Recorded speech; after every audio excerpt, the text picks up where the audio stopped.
American national government. This is Dr. Patrick Stewart. Chapter 13, The Presidency. With this segment, we'll be going over the learning objectives of identifying the tools of the president and how they are structured, as well as knowing the support staff and how they influence presidential performance. To understand the president, we have to understand the tools available to the president. The first thing that we consider is that of the vice president and the staff. Now, the vice president has only the formal duties of presiding over the Senate and then voting in the case of a tie, which is a relatively rare event, as well as helping to decide whether the president is disabled, and if so, to serve as acting president. And those certainly are important, yet it basically has led to comments by Nance, who was Franklin Delano Roosevelt's vice president, that the office itself was worth a warm bucket of spit. Now, more recently, we've seen that vice presidents have taken more of an influential role, taking on parts of the portfolio to focus on specific policy areas, so that individuals such as Dick Cheney and Joe Biden have been very powerful in the role. Now, the White House staff itself has, these are essential positions for decision making, and they act in a range of roles, and they can influence the outcome of policy. So we're looking at the individuals who serve as advisors on the politics of patronage and power brokering. They know who can get what done and what sort of horse trading to engage in. They're the speechwriters and the press officials, the ones who are helping the president reach out and have contact with the American public. They're the gatekeepers of information, letting information in and keeping other information out, which of course influences decisions. They are the guardians of time, and time is that one thing that is most valuable in the White House. And finally, they serve as links to executive branch departments and agencies.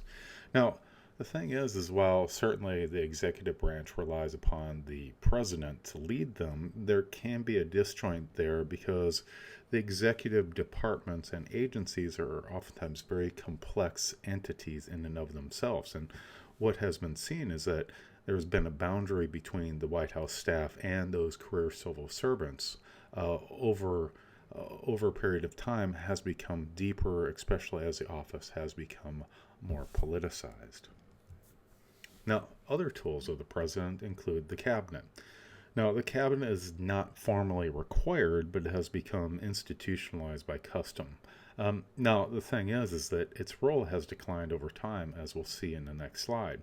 Now, it's made up of the president, the vice president, and the heads of major executive departments, as well as certain select senior officials. But as we can see, from 1939 to 2012, the executive office of the president has changed fairly radically. It's become more complex. And thus, in the past, where you had a fairly flat organization with few people reporting to you, you could afford to have a cabinet and rely upon their insight. But now, due to the complexity of government, there is a greater reliance upon the staff that surrounds the president in making of decisions. Now, the president can also use the tool of presidential commissions.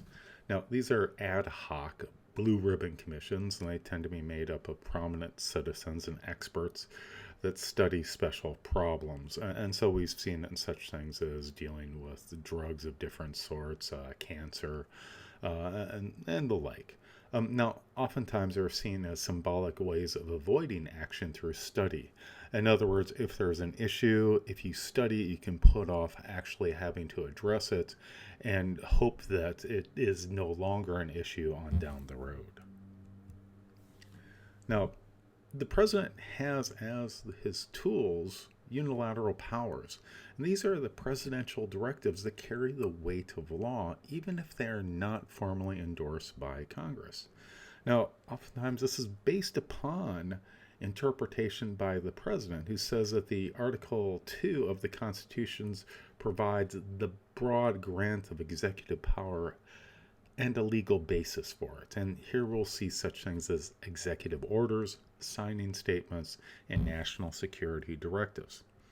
So with executive orders, This is a legally binding presidential order directing federal agencies and officials on how to implement laws and policies that are enacted by Congress. And they can be highly controversial, especially when they go beyond the intent of what Congress set out in the legislation or even contradict the legislative intent. Now, these executive orders increased radically under Teddy Roosevelt, but have diminished since the time of Harry Truman to current day. So it's not seen as much of an issue if we look at the actual data itself. Now, signing statements. These are written announcements of how the president intends to interpret and apply a law. And this is often added when the president signs a bill. So it's the president's interpretation of the language and its announcing of the constitutional limits on how the provisions of the legislation will be implemented, as well as, perhaps more importantly, indicating directions to the executive branch officials as to how they ought to administer this new law.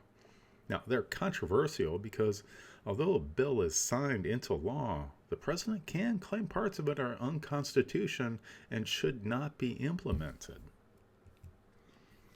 As we see by this table from the book, is that the total signing statements were relatively low under Herbert Hoover, but increased dramatically, almost a linear pattern, albeit not to as great an extent under John F. Kennedy, but increased up until Bill Clinton and was used very extensively. However, it's dropped under Barack Obama to almost just prior to Franklin Delano Roosevelt rates. Now, lastly, we're looking at national security directives. This is a type of executive order that authorizes federal agencies or officials to take some action to protect national security. The president has control over what foreign and national security policy information is available to the Congress. So this is an incredible form of power there. It's a power of information. And here we find that President George W. Bush relied heavily on these in the war on terror. So information is an important tool. So looking back on all these tools and these individuals, we see that structure matters in the executive branch. While there is the one person, and the personality certainly inhabits the White House, the boundaries are set by what sort of tools are available, how they're used, as well as what sort of information is gleaned and used as well. So ultimately, yet again, structure matters. American national government.